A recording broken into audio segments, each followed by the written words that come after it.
출애굽기 말씀 이제 우리 지난주에 모세와 이제 바로가 이제 대결하는 것들을 저희들이 보았습니다. 이제 오늘부터는 그 대결에서 그러니까 아론의 지팡이가 그 애굽의 요술사 지팡이들 다 삼켰지만은 우리가 토요일 제가 끝부분에 말씀드렸지만 이 삼켰다는 말은 이겼다는 말이 분명히 맞습니다. 그죠? 아론의 지팡이가 요술사들이 만든 지팡이, 요술사의 지팡이들이 만든 맞죠? 만든 이제 뱀들을 아론의 지팡이가 변하여 된 이 뱀이 다 삼켜버렸습니다. 그래서 이건 누가 봐도 그 눈에 딱 보이는 이 대결에서 그러니까 하나님이 분명히 애굽의 신들을 이긴 것입니다. 자, 이게 첫 번째고, 두 번째는 삼켰다는 말이 뭐라고 말했습니까? 심판한다 그랬습니다. 이 단어는 심판할 때 사용되는 그런 말. 그리고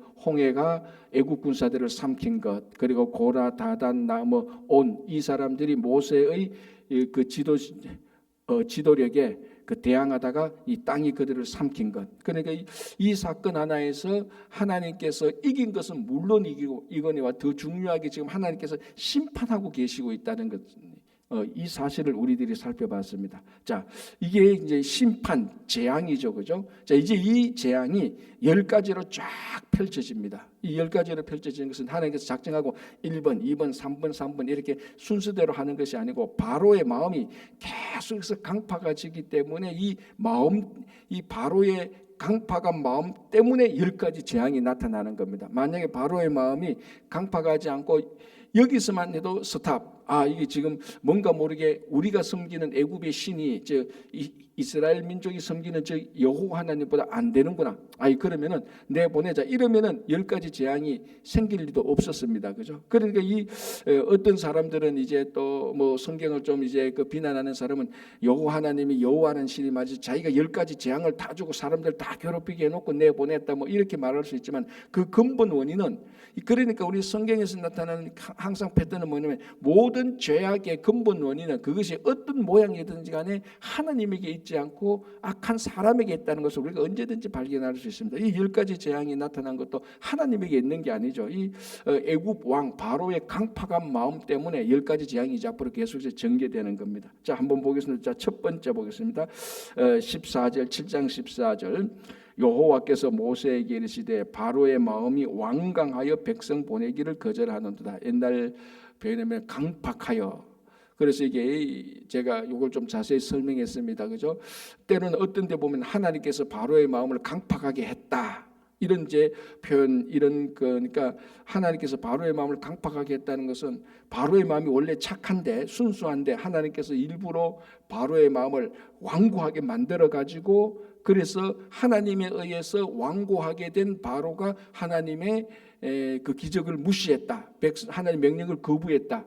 이게 아니라 그랬습니다. 만약에 이게 진짜 논리적으로 이게 맞다면은 이거는 어떤 이유로든 우리가 들 수 없게 하나님의 책임이 있습니다. 그죠?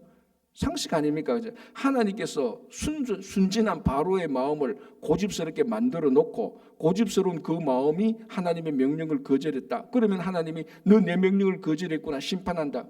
이거는 말이 안 맞지 않습니까? 이건 하나님이 그렇게 할 리가 없지 않습니까? 그죠?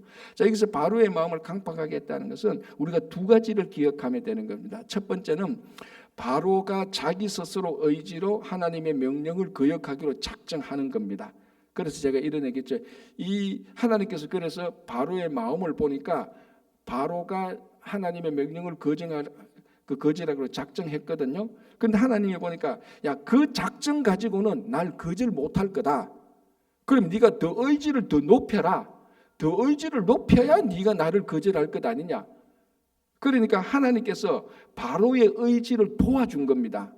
그럼 네가 한번 하나님을 거절해봐라. 얼마만큼 네가 진짜 거절할 수 있는가. 인간의 의지가 어느 정도인가. 그래서 제가 이렇게 게임하는 걸로 바로가 하나님을 거절하는 마음의 레벨을 5를 가지고 있었습니다. 5 가지고 하나님을 거절하려고 하니까 하나님께서 그 5 가지고 레벨 5 가지고 하나님을 거절할 수 있겠냐. 내가 너 도와줄게. 레벨 10으로 올려주도록 도와줄게. 그거 가지고 한번 거절해봐라. 거절할 수 있으면 거절해라. 이런 표현이 하나님의 바로의 마음을 강팍하게 했다는 것입니다. 여기 첫 번째죠. 마음을 강팍하게 했다. 그러면 이거 뭡니까? 하나님께서 오히려 바로의 의지를 도와준 겁니다. 바로의 자기가 자기 의지를 가지고 하나님을 거절한 것을 하나님께서는 도와준 겁니다. 그 의지 가지고는 안 된다. 너 도와줄게. 여기 첫 번째고요. 또 두 번째는 하나님께서 바로의 마음을 강팍하게 했다는 이 표현에 따라서 하나님께서 바로의 마음을 볼 때 바로가 강팍하게 됐거나 그런 표현하고 똑같습니다. 하나님의 입장에서 볼 때. 그죠? 요건 이제 약간 더 우리가 이해하기 어려울 수 있는데 그거는 그때 나올 때 제가 한번 다시 더 말씀드리겠습니다. 그러니까 지금 14절에 7장 14절에 바로의 마음이 완강하여, 이 말은 바로가 의지를 오를 했다. 이거 가지고 지금 하는 겁니다. 그죠? 자, 15절 이제 16절 17절 보면은 하나님께서 모세에게 말하죠. 바로가 이제 이 고집을 부리니까 하나님께서 그 고집에 또 반대해서 하나님께서 이제 첫 번째 재앙을 내는데 그 첫 번째 재앙이 뭡니까? 나일 강물이 피로 되는 겁니다. 그죠? 자, 16절 보겠습니다. 그에게 이르기를 히브리 사람의 하나님 여호와께서 나를 왕에게 보내어 이르시되 내 백성을 보내라. 그러면 그들이 광야에서 섬길 것이니라. 자, 이게 하나님께서 모세와 아론의 입술에 넣어서 바로에게 가서 말하게 한 겁니다. 딱 이건 계속해서 반복되죠. 내 백성을 보내라. 자, 이건 하나님이 하신 말, 내 백성, 이스라엘 백성, 하나님의 백성이라 그랬죠. 그리고 우리가 그 지난주에 봤지만 이 이스라엘 백성들의 지도자들은 애굽 왕 바로에 가서 당신의 종들이라고 막 이렇게 혼돈되는, 하나님은 이스라엘 똑같은 사람을 하나님의 백성이라고 말하는데 그 하나님의 백성이라고 불려진 그 사람들은 애굽 왕에게 가서 우리는 당신의 종들입니다. 이런 어처구니 없는 말을 했던 것을 우리 봤습니다. 그럼에도 불구하고 하나님은 계속해서 이 백성을 하나님의 백성이라고 인정하고 하나님의 소유라고 말하고 있습니다. 이게 오늘날 우리도 비슷하지 않습니까? 하나님께서는 계속 우리를 하나님의 자녀라고 계속해서 인정해주고 인도해 주는데 우리는 계속해서 세상에 가서 나는 세상이 좋아요, 나는 이 세상의 사람입니다. 그럼에도 불구하고 하나님의 사랑을 우리를 자꾸 하나님의 자녀로 불러주시는 것하고 전혀 다르지 않습니다. 자, 하나님께서 말하면 내 백성을 보내라. 이들이 광야에 가서 하나님을 섬길 것이다. 이게 이제 출애굽의 대전제죠.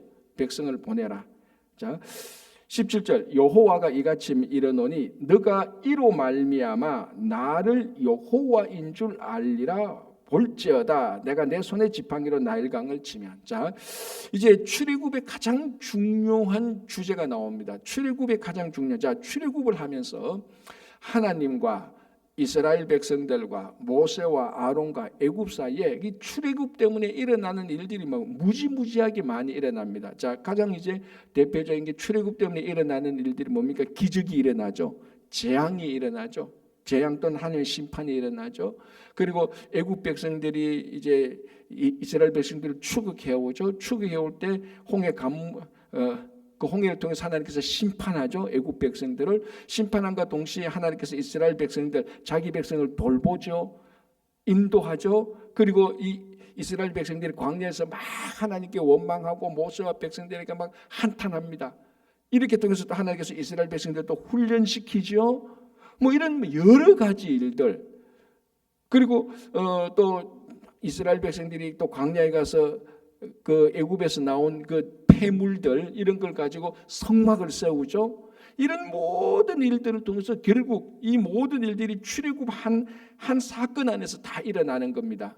심판, 재앙, 인도, 보호, 공급, 그리고 이스라엘 백성들이 하나님을 섬기는 것, 하나님을 훈련받는 것, 이 모든 것들을 통해서 결국 나타내고자 하는 건 뭡니까? 여호와가 하나님이라는 겁니다. 자, 이 출애굽의 대전제가 애굽 왕 바로의 노동력을 뺏어오겠다, 이것도 아니에요. 그리고 뭐 정치적인 어떤 의도도 아닙니다. 이제 여러분 들어보실 수 있겠지만 출애굽을 할 때 이스라엘 백성들을 해방시켜라. 그래서 남미를 중심으로서 해방신학 뭐 이런 말이 있었습니다. 해방신학. 그래서 이게 해방신학은 것은 이제 독재자의 손길에서 이스라엘 하나님의 자손을 해방시킨다. 뭐 이게 틀린 건 아니지만 그게 굉장히 정치적인 게 많이 들어가지 않습니까? 그죠? 근데 출애굽기를 읽어보면은 그런 요소들이 없는 것은 아닙니다. 분명히 있습니다. 정치적인 요소들이 들어가 있는 것은 사실이지만 가장 큰 문제는 이 여호와가 진짜 하나님이라는 것을 보여주는 것, 온 애굽의 백성들, 온 열방들이 알게 하는 것. 그래서 출애굽하는 그 과정들을 통해서 거기에 많은 이방 민족들이 있지 않습니까? 그 이방 민족들도 이스라엘 백성들 출애굽하는 그 과정, 이 출애굽할 때 하나님께서 어떻게 이스라엘 백성들을 돌보시고 인도하시는가, 그리고 이스라엘 백성들을 괴롭히는 그 다른 이방 민족들을 하나님께서 어떻게 심판하시는가, 이런 것들을 통해서 야, 저 이스라엘 백성들이 섬기는 여호와라는 신이 다른 신이 아니고 여호와라는 신, 스스로 있는 저 신이, 야, 저 신이야말로 진짜 신이구나. 우리가 지금 섬기고 있는 이 뭐 해신, 달신, 야, 이거 전부 다 가짜구나. 그래서 우리도 저 이스라엘 백성들이 섬기는 저 신, 창조하신 신, 스스로 있는 신, 저 신을 섬기자. 그게 출애굽의 가장 큰 주제입니다. 자, 보십시오. 그래서 여호와가 나를 지금 이렇게 말하는 사람, 여호와가 하나님인지, 하나님 진짜 신인 줄 알게 하리라. 그래서 이 진짜 신인 줄 알기 위해서 10가지 재앙을 계속해서 내리면서 애굽의 신들을 하나하나씩 격파하기 시작하는 겁니다. 그래서 이제 첫 번째 재앙이 뭐죠? 나일 강물이 피로 변하는 것. 자, 이 나일 강은 애굽 사람들이 자기들이 신으로 섬긴 것. 나일 강신이요, 강신. 그리고 나일 강은 애굽 백성들의 생명의 젖줄 아닙니까? 여기에 이 나일 강을 마음대로 자유자재로 움직일 수 있고 변화시킬 수 있는 신이라면은 나일강의 신이 그 신한테 패배하는 것 아닙니까? 그죠? 꼼짝 못하는 것 아닙니까? 그걸 지금 제일 첫 번째로 보여주는 겁니다. 그래서 나일 강물이 피로 되는 것. 자, 이제 한번 보겠습니다. 19절 보시기 바랍니다. 여호와께서 또 모세에게 이르시되 아론에게 명령하기를 너의 지팡이를 잡고 너의 팔을 애굽의 물들과 강들과 운하와 못과 모든 호수 위에 내밀라 하라. 그것들이 피가 되리니. 자, 보세요. 애굽 온 땅과 나무 그릇과 돌그릇 안에 모두 피가 있었다. 그러니까 애굽에 있는 물이라는 물은 전부 다 요거 중요합니다. 자, 조금 이따 보겠는데, 그러면 애굽에 있는 모든 물들이 다 피로 됐죠. 자, 애굽 온 땅과 나무 그릇과 돌그릇 모두 피가 있었다. 피 아닌 물은 하나도 없습니다. 자, 이거 중요합니다. 한번 보십시오. 좀 이따 우리 같이 생각했는데, 자, 요거 이제 좀 이따 보고 첫 번째 이제 실제로 이제 지팡이를 내민 사람은 제가 앞에서 이제 이게는 모세가 아니고 아론이라 그랬습니다. 우리가 성경을 대충 읽으면 모세가 명령받아서 모세가 뭐 지팡이 내밀고 있는데 가만히 보면은 모세보다 아론이 더 액션을 했어요. 아론이 자기 지팡이를 잡고 이제 이렇게 내치게 되는 겁니다. 자, 그러니 애굽의 모든 물이라는 물, H2O 하기로 H2O는 전부 다 피로 바뀌었습니다.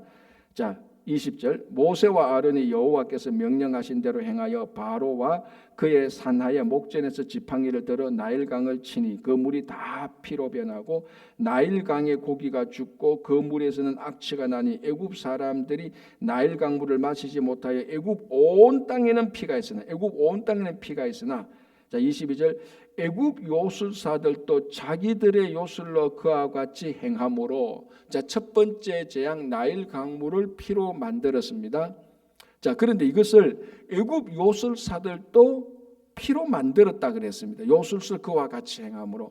자, 이제 여기에 애매한 게 있어요. 확실한 거 모르는데 우리가 이제 100% 나는데 좀 애굽 요술사들도 이 기적을 행했다. 자, 첫 번째는 실제로 거짓 선지자들, 요술사들도 어떤 일정 부분에 약간의 능력은 있는 것은 우리가 가끔 봅니다. 그죠? 그런데 그 목적과 그 방법이 선하지 않습니다. 그러니까 이 요술사들이 글자 그대로 물을 피로 만들었다고 해서 그 목적이 선한 건 절대로 아닙니다. 하나님의 영광을 돌리고 하나님의 나라를 위해서 이렇게 한 건 절대로 아닙니다. 첫 번째고, 두 번째, 이제 많은 주석가들이 이 본문을 자세히 보면서 야, 이게 실제로 하나님께서 나일 강물, 그 애굽의 모든 물이 피로 변하는 그 똑같은 기적이냐라의 질문을 하고 있는 겁니다. 왜냐? 자, 그래서 아까 제가 말씀드렸죠. 지금 애굽에 피 아닌 물이 있습니까? 없죠. 피 아닌 물이 없는데 애굽의 요술사들은 뭘 가지고 물로 피를 만듭니까? 알아들었습니까? 그러면 애굽 요술사들은 물로 피로 만들 물이 없어요. 애굽에. 애굽 온 땅에 지금 피라는 거죠. 그러니까 실제 말하면 애굽의 요술사들이 물로 피로 만들 물이 없다니까요. 이미 다 피가 됐는데 뭐. 자, 그러면 진짜로 애굽의 요술사들이 제대로 기적을 베풀려면 어떻게 하면 우리가 인정할까요? 자, 여러분 한번 생각해 보세요. 지금 애굽의 온 땅이 다 피다. 지금 물이 다 피로 변했습니다. 그러면은 이 애굽의 요술사들인데 이 사람이 진짜로 여호와 하나님께서 하신 그 기적만큼 동일한 레벨의 기적을 베풀려고 하면 뭐 어떻게 하면 여러분들이 인정하겠어요? 그렇죠. 그거죠. 물이 피로 된 걸 이 피를 다시 물로 바꾸면은 하나님의 기적 레벨하고 똑같은 걸로 우리가 인정하지 않겠습니까? 왜냐하면 하나님이 기적을 베푸는데 그걸 다시 뒤집어 엎어 놓으니까 이거 우리말로 하면 게임이 된 여기도 진짜 능력이 나타나네. 그런데 지금은 우리가 뭘 헷갈린 거면 하나님이 만든 물로 피로 다 만들었는데 여기 요술도 물로 피로 만든다? 피로 만들 물이 없는 다 피인데 이거 뭔가 속임수 같은 뉘앙스가 난다는 말이죠. 이건 사실 애매한 부분이 있습니다. 그러나 우리가 한번 생각해보면 여러분들이 그 자리에 있었다면 진짜 애굽의 요술사들, 우와, 애굽의 요술사들이 능력이 있구나라는 것은 피로 된 나일 강물에 피로 된 것을 다시 물로 바꾸면 인정. 그런데 그거는 안 했다는 거죠. 아니, 못하는 거죠. 하나님과 동일한 능력이 없다는 겁니다. 자, 이제 그러니까 22절 애굽 요술사들도 자기들의 요술로 그와 같이 행함으로 이거 실제로 이런 기적을 행했나에 대한 데는 퀘스천이 좀 있습니다. 그죠? 그러나 확실한 퀘스천이 없는 건 뭡니까? 피를 물로는 못 바꾸었다는 겁니다. 그러니까 그런데 바로의 마음이 완악하여 그들의 말을 듣지 아니 여호와의 말씀 같더라. 바로가 돌이켜 궁으로 들어가고 그 일에 관심을 가지지 않고 바로가 왜 이 일을 애써 무시합니까? 우리 요술사들도 물을 피로 만드네, 할 수 있네, 뭐 별거 아니네. 근데 바로가 진짜로 그 기적의 의미를 제처럼만 생각해도 제가 생각하는 것만 해도 한 번 더 명령할 수 있지 않습니까? 요술사들 이리 와봐. 너 지금 물로 피로 만든 거 오케이, 인정, 내가 해준다. 좀 이상하지만 해준다. 그러면은 너희들이 진짜 능력이 있다면 이 피를 물로 다시 바꿔봐. 제 같으면 그렇게 명령했을 겁니다. 여러분들은 그런 생각이 들죠, 그죠? 만약에 저하고 같이 있으면 제 말에 동의했을 겁니다. 그런데 바로는 그거 안 해요. 왜? 인정 안 하고 싶거든. 그러니까 대충 우리도 할 수 있는 건데 됐어 하고 애써 도망가는 거예요. 그러니까 이미 바로의 마음은 완악하게 돼가 있는 겁니다. 어떻게 하든지 이걸 가지고 우리가 뭐라고 말하는가? 자기 보고 싶은 것만 보는 거죠. 듣고 싶은 것만 듣는 겁니다. 그러니까 이 어떤 사실이 일어난 것에 대해서 인간적으로 말하다 객관적으로 못 보는 거예요. 자기 보고 싶은 것만 보고 듣고 싶은 것만 보고 여기에 확 매몰 해버리면요, 이게 마음이 완악해지는 겁니다. 이 상태가. 이게 완악해진 상태가 되면 이렇게 되고 또 이 상태를 통해서 계속해서 마음이 완악해지는 겁니다. 이거 어디를 봐도 이거 애굽의 요술사들이 흉내는 냈을 수 있을 겁니다. 그러나 만약에 물로 피를 만들었다 한들 이거는 하나님의 능력에는 전혀 따라갈 수 없는 2급, 3급의 요술에 해당되는 것밖에 안 되는 겁니다.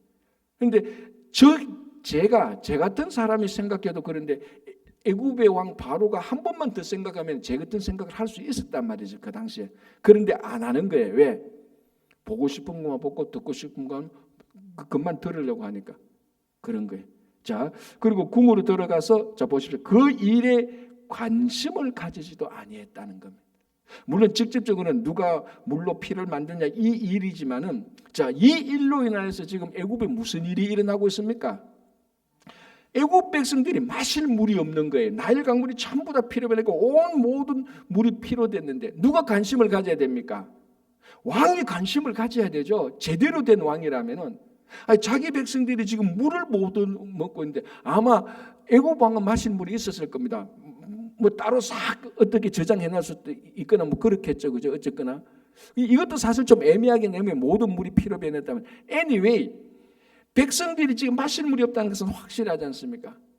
그러면 애굽 왕 바로가 진짜 왕이라면, 우리가 생각하는 진짜 리더라면은 신하들을 불러서 좋아, 이 기적은 무시하는 것까지는 오케이. 그러면 야, 지금 우리 백성들이 지금 마실 물이 있냐? 없다는 거예요. 자, 여기서 또 이 생각이 납니다. 그러면 요술사들 너희들 뭐 하느냐? 빨리 모든 피를 물로 바꿔 해야 되지 않는 거 아니에요?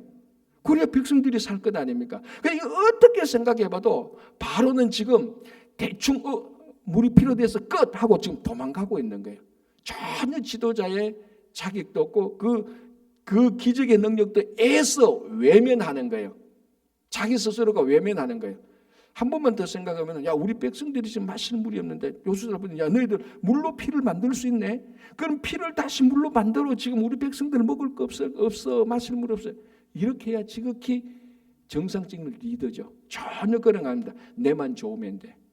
이게 그 당시에 애굽 왕의 신의 모습이에요. 애굽 신의 모습이에요. 자, 여기에 우리 출입 구약을 보면 수없이 많은 우상들이 나옵니다. 그죠? 그러나 어떤 우상도 어떤 신도 사람을 사랑하고 그 사람의 아픔과 그 아픔에 동참하여서 위로하고 격려하는 인격적인 신은 하나도 없습니다.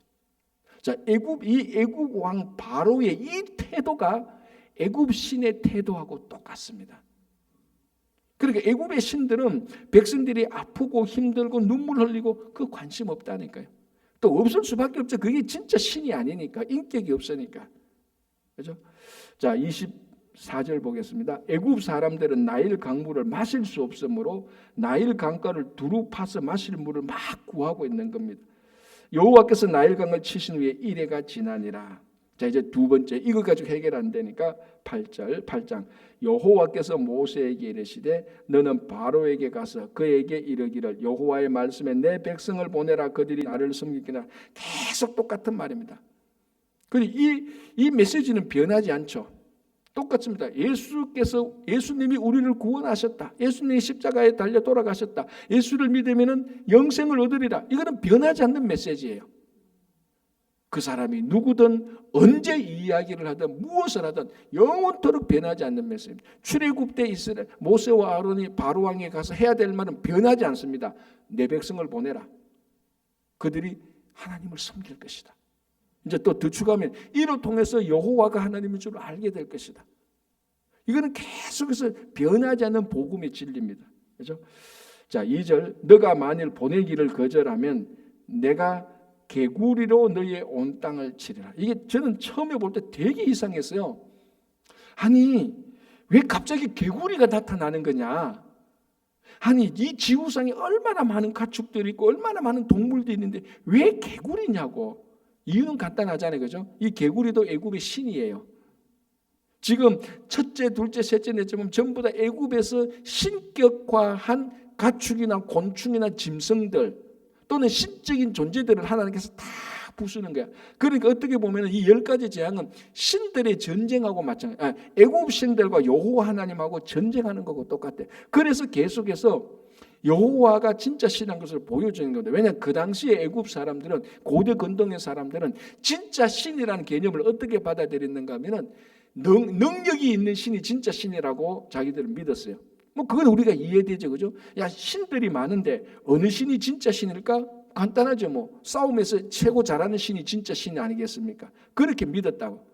그러니까 지금 이 10가지 재앙을 통해서 여호와가 진짜 하나님이라는 것을 보여주는 이 하나님, 여호와가 하나님이라는 것을 보여주는 하나님의 방식이 애굽 사람들이 이해할 수 있는 방식을 통해서 보여주는 것입니다. 자, 애굽 사람들에게 십계명 아무리 줘봤자 이 사람들은 그걸 받아들일 수가 없어요. 신이 왜 우리한테 이렇게 살라고 하냐? 우리는 그냥 그 당시 사람은 신들은 그냥 하늘에 계시오. 우리가 제물을 드리고 당신은 우리 제물을 받고 우리 소원만 들어주면 이게 제일 좋은 신이요. 이런 관계였어요. 제가 늘 말씀드리는 이런 관계에서 진짜 신은 이런 신이 아니라니까. 한 인간이, 한 백성들이, 한 공동체가 이 땅에서 참된 신을 섬기고 서로 사랑하고 하나님의 뜻대로 살아가면서 서로 돌봐주고, 그게 하나님 진짜 신을 믿는 백성들의 모습이라니까요. 그러니까 여러분 간단합니다. 어떤 신을 섬기느냐에 따라서 어떤 사람이 형성되는가하고 똑같습니다, 사실은. 자, 그러면 질문이 생기죠. 우리 다 예수님을 믿는데 왜 우리 인격은 가끔 이 모양이냐라는 생각이 들 때 아니십니까? 왜 그럴까요? 진짜 예수를 안 믿기 때문에 그런 거죠. 이유는 그냥 간단합니다. 진짜 모든 피조물은 어떤 신을 섬기느냐에 따라서 자기 인격이 그렇게 닮아가게 돼 있어요. 그러니까 예수를 어떻게 섬기느냐? 애굽 신처럼 섬기는 거예요. 지금 많은 사람들이. 예수 그리스도께서 서로 사랑하라, 미워하지 말라, 내 이웃을 내 몸과 같이 살아, 내 몸과 같이 사랑하라, 하나님의 말씀이 순종하고 우상을 섬기자. 우리 신약 성경에 예수님의 말씀이 얼마나 많습니까? 그 말씀을 말씀대로 따르고 믿고, 이게 아니고 예수님을 그냥 구약에 나타난 애굽의 신들이 섬기는 그 신들 가운데 한 분 정도로 생각하는 거예요. 그러니까 그렇게 생각하는 그렇게 생각하고 예수를 믿던, 하나님을 믿던 자기들은 그 예수와 하나님이 그 애굽의 신들 가운데 하나이기 때문에 전혀 변화가 없는 겁니다. 자, 다시 말씀드립니다. 이건 영원한 점입니다. 여러분들이 어떤 신을 섬기느냐에 따라서 내가 어떻게 살아가느냐가 결정됩니다. 여호와 하나님 그대로 섬기면은 우리는 진짜 하나님의 백성처럼 사는 겁니다. 예수 그리스도를 예수님이 하신 말씀대로 따라가면 우리는 그렇게 변하는 거예요. 근데 여호와 하나님을, 예수 그리스도를 달신 섬기듯이 태양신 섬기듯이 그렇게 섬기니까 인격의 변화가 하나도 없는 거예요. 그거 똑같습니다. 그래서 오늘 때 보면은 하나님께서 애굽 사람들이 이해할 수밖에 없는 방식으로 여호와를 드러내다 보니까 기적을 베푸는 거예요. 진짜 능력을 베푸는 참신이니까 너희들이 이 기적을 보고 여호와가 하나님인 줄 알아라는 겁니다. 자, 그러면은 이스라엘 백성들에게는 여호와가 하나님인 줄 아는 가장 근본적인 방법은 뭡니까? 율법을 준 겁니다. 말씀을 준 겁니다. 그래서 말씀을 보니까 이 여호와가 진짜 신이고 여호와 앞에 어떤 우상도 섬기지 말고 어떤 하나님을 따라서 형상도 만들지 말고 내 부모를 공경하고, 그래서 살인하지 말고 간음하지 말고. 여러분 이 십계명을 보면요, 그 당시에 백성들이 신으로부터 이런 계명을 받은 이런 계명을 받은 백성들이 없습니다. 이런 계명을 준 신도 없어요. 왜? 신이 다른 종류의 신들은 이런 데 관심이 없습니다. 백성들이 진짜 부모를 공격하고 서로 사랑하고, 우상은 그런 데 관심이 없어요. 참된 신만 백성들이 서로 사랑하고 부모를 공경하고 서로 양보하고 배려하고 친절하고 서로 기도해주고, 여호와 하나님만 백성들이 그렇게 사는데 관심이 있어요. 우상은 그런 데 관심 없습니다. 그래서 이렇게 기적이 나타난 거죠. 자, 메시지는 똑같고 왜 두 번째가 개구리냐? 개구리도 애굽 사람들이 중요하게 섬기는 신입니다.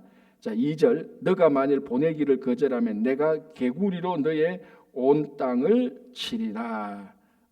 나오죠 이제. 자, 3절, 개구리가 나일강에서 무수히 생기고 올라와서 내 궁과 침실과 침상이 신하의 집과 백성과 화덕과 내 떡 반죽거리가 올라와요. 자, 여러분 한번 생각해 보십시오. 온 천지 개구리입니다. 아무것도 못해요. 가는데 호중구에서도 막 튀어나와요. 여기서도 개구리가 막 튀어나와요. 우리말로 커피 시키는데 커피잔에서 개구리가 툭툭 튀어나와요. 아무것도 못하죠. 그죠? 어떻게 보면 진짜 코미디 같아요. 그죠? 자, 4절, 개구리가 너와 내 백성과 내 모든 신하에게 기어오리를 하셨다. 5절, 여호와께서 모세에게 이르시되 아론에게 명령하기를 내 지팡이를 잡고 내 팔과 강들과 운하들과 모두에 펴서 개구리들이 애굽 땅에 올라오게 하라 할지니라. 아론이 애굽 물들 위에 그의 손을 내밀면 개구리가 올라와서 애굽 땅에 덮이니. 자, 이것도 좀 그렇습니다. 애굽 땅에 전부 다 애굽 땅에 다 덮였어요. 그죠? 7절, 요술사들도 자기 요술대로 그와 같이 행하여 개구리가 애굽 땅에 올라오게 하였더라. 이것도 좀 애매하죠. 그죠? 약간 애매한 첫 번째처럼 이미 개구리가 애굽 온 땅에 다 덮였는데 또 요술사들이 더 덮이게 한다? 뭐 좀 이상하죠. 자, 똑같은 질문. 진짜 요술사들이 제대로 된 요술사면 어떻게 해야 됩니까? 개구리들을 물러가게 해야 되죠. 그렇죠. 그렇지 않습니까? 지금 자기들은 재앙을 당했는데 재앙을 당하게 한 개구리를 더 만들어냈다? 이 논리적으로 이상하지 않습니까? 뭔가 지금 요술사들이 하는 행동이 요상해요. 제가 볼 때는. 아니 지극히 상식적이면은 지금 나일강이 물 때문에 고민이면 네가 능력이 있으면은 피를 나일강 물이 다시 원상 복귀시켜야 되고 개구리가 오려면 개구리를 더 만들 게 아니잖아. 왜 개구리를 더 만드냐고. 너희들은 개구리를 더 만드는 게 아니고 개구리를 없애게 해야 진짜 능력자가 아니냐는 거지.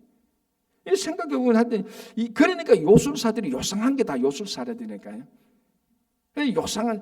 그러니까 보면은 실제로 요술사들도 자기 요술대로 그와 같이 왜 그와 같이 했고 반대로 행하여 살지.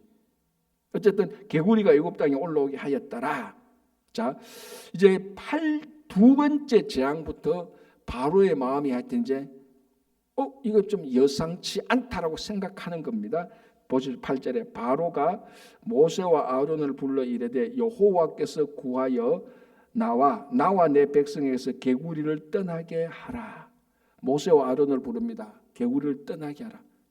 이게 결정적인 단서가 됩니다. 무슨 단서가 됩니까? 요술사들이 제대로 된 요술이 아니라는 것을 바로가 인정하죠. 그러잖아요. 만약 내가 바로라면 요술사들 불러가지고 모세와 아론을 부르는 게 아니고 모세와 아론은 어차피 내 대직이든 내가 만약에 모세와 아론을 불러서 개구리를 물러가게 하면 나는 모세와 아론에게 패한 거예요.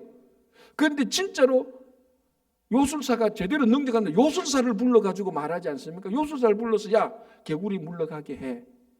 바로가 지금 진짜로 요술사들의 능력이 제대로 있다고 인정한다면은 모세와 아론을 불러서 개구리를 물러가게 해라고 말할 게 아니고 자기 편 요술사를 불러서 물러가라고 말해야 될 거 아니에요?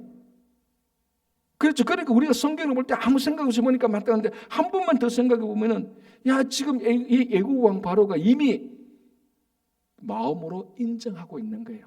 이거 두 번째부터 사실은 재앙 날 때마다 잘못했습니다 패턴으로 가는 거예요. 그런데 끝나면 또 마음을 완악하고 또 마음이 완악하고 그래야 돼요. 그래서 모세와 아론을 불러 개구리를 떠나게 하라? 이거 말이 안 되죠. 야 너가 편 불러. 저 같으면은 애국 왕씨 당신 편을 불러라고. 왜 모세와 아론은 당신 반대편인데 이미 여기서부터 당신은 항복한 거야. 그거하고 같은 편이에요. 자 9절 모세가 아론에게 이르되 내가 왕과 왕의 신하와 왕의 백성을 위하여 이 개구리를 왕과 왕궁에서 끊어 나일강에만 있도록 언제 강구하는 것이 좋을지 내게 분부하소서. 자 이게 이제 이 부분을 우리 내일 같이 보겠습니다. 여기 우리가 좀 깊게 생각할 게 중요한 게 있습니다. 이 모세가 바로에게 바로가 모세에게 말하죠. 개구리를 물리쳐라 그럽니다. 그런데 모세가 바로가 그냥 물리치는 게 아니고 조건을 겁니다. 언제 할까요? 되게 중요한 질문이에요. 언제 할까? 그리고 나일강에만 개구리가 올라오게 내가 해볼게. 다른 데는 다 괜찮고. 이게 굉장히 중요한 건데 요건 이제 to be continued. 내일 아침에 보겠습니다. 여기서 또 진짜 하나님이 어떤 하나님인가 우리가 나타나거든요. 요거를 같이 보고요. 자, 우리가 이렇게 보면서 우리가 믿고 있는 여호와 하나님이 진짜 하나님입니다. 말씀을 주시고 하나님의 자녀들로 살게 하시고 그러면 자, 우리 결론으로 우리는 여호와 하나님을 섬기는 것처럼 섬겨야 됩니다. 애굽신을 섬기는 것처럼 예수를 믿는 게 아니고 여호와 하나님을 믿는 게 아니고 예수를 진짜 구주로 섬기고 그분의 말씀에 순종하고 사랑하고 살아가시는 여러분들 되시기 바랍니다. 기도하겠습니다.